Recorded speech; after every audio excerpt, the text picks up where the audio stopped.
This is why you always say yes to tandoori chicken. In 2012, a high school tutor and her student stayed up so late one night studying that by the time they were done, the buses had stopped running. Without another way home, the student asked if he could stay the night at her place. Reluctantly, she agreed. When they got back to the apartment, she fell asleep on her bed and he fell asleep on a blanket next to her bed on the ground. A few hours later, she wakes up to the boy standing awkwardly in the middle of the room with a very strange look on his face. She asks him, "What's wrong?" He looks at her and says, "I'm really hungry. Let's go get some tandoori chicken." Confused, she says, "It's 2 a.m. Just get a snack in the cupboard." And he grabs her by the arm and he says, "No, we are getting tandoori chicken right now." And he yanks her from the bed. Feeling totally caught off guard by this whole situation, she goes into the hall with the boy, and as soon as the door shuts behind them, she can tell that he is terrified. He looks at her and just says, "I'm not actually hungry. When I woke up, there was someone under your bed. If someone offers you this, walk away."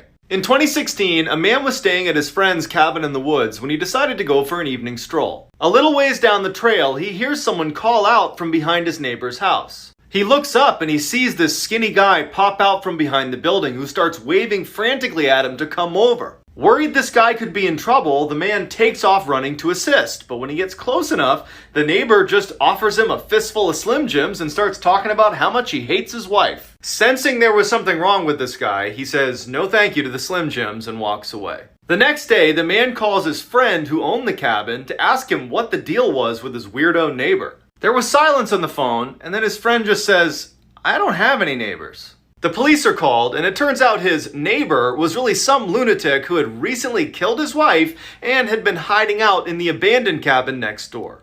This is why you should never stay in sketchy motels. In 2005, a young woman on a solo road trip across the country decided to stop for the night. The first place she sees is the Mountaintop Motel. It looked pretty cheap, but she was tired, so she said good enough. The check-in guy eyed her up and down very uncomfortably and then asked her if she was traveling alone. She ignores the question, pays for her room, and then walks away with the key. When she gets inside her room and sees there are literally cockroaches in her bed, she says nope and decides to sleep in her car in the parking lot. Around 3 a.m., she wakes up to see the check-in guy using his own keys to get into the motel room she was supposed to be in.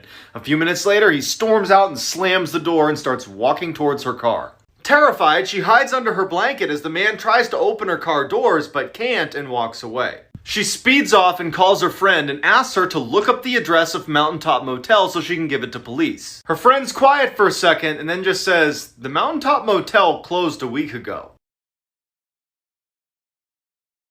This is why you should always change your locks. In 2017, a college girl woke up from a nightmare drenched in sweat and decided to rinse off before going back to sleep. She propped her phone on a shelf, turned on some music, and then hopped in the shower. A few minutes later, she reaches for her phone to change the song, but stops suddenly. Reflected on her phone's screen was a person standing in the middle of her bathroom facing the shower. She somehow kept her composure, turned the water to scalding hot, and then ripped open the curtain and sprayed the intruder in the face. As they howled in pain, she ran past them to her kitchen to get her butcher's knife. In a panic, she can't find her knife, so she just runs out of the apartment and calls the police. The police go in and come out with a crazy-looking woman in handcuffs. One of the officers comes over to the girl and says she used to live here and she had copies of your keys. Then he pauses and looks down and brings up a clear evidence bag that contained her butcher's knife, and he says, "Looks like she wanted her apartment back." This is why you should always keep your head on a swivel. In 2017, an elderly woman who lived alone thought she saw something moving in her backyard and went to the window to have a look. As she's looking around, a shadowy figure emerges right on the other side of the glass, standing in her backyard. Terrified, she keeps an eye on the figure while calling police, but by the time she hangs up, the figure's gone. When the police arrive, her front door is unlocked, so they go inside and they find her still sitting in front of the window looking for this figure. The police search the backyard, but they don't find anything. When the police go back inside to search the house, they quickly find some large footprints that couldn't have been hers in the room that she was sitting in and all around the first floor.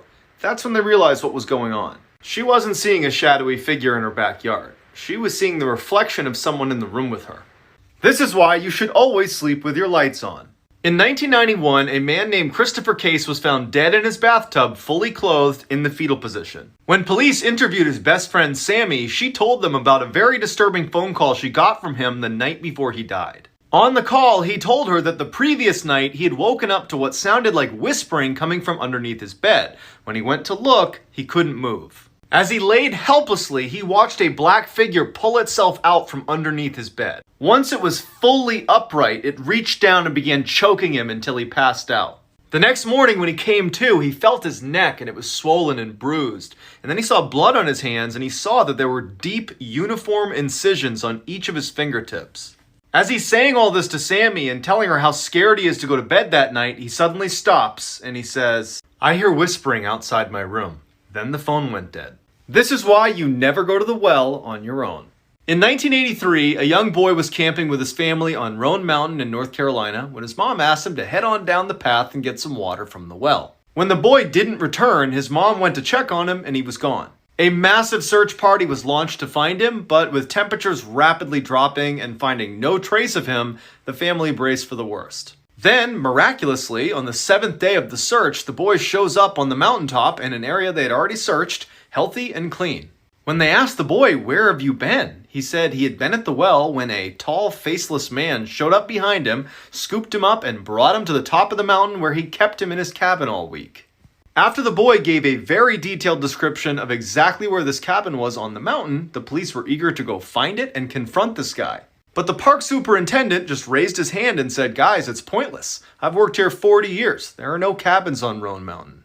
This is what they meant when they said, "Don't talk to strangers." In the early 1900s, a 10-year-old boy was playing in the woods when a tall man appeared and asked if he wanted to come back to his cabin for dinner. Totally caught off guard, the boy reluctantly agrees and begins walking.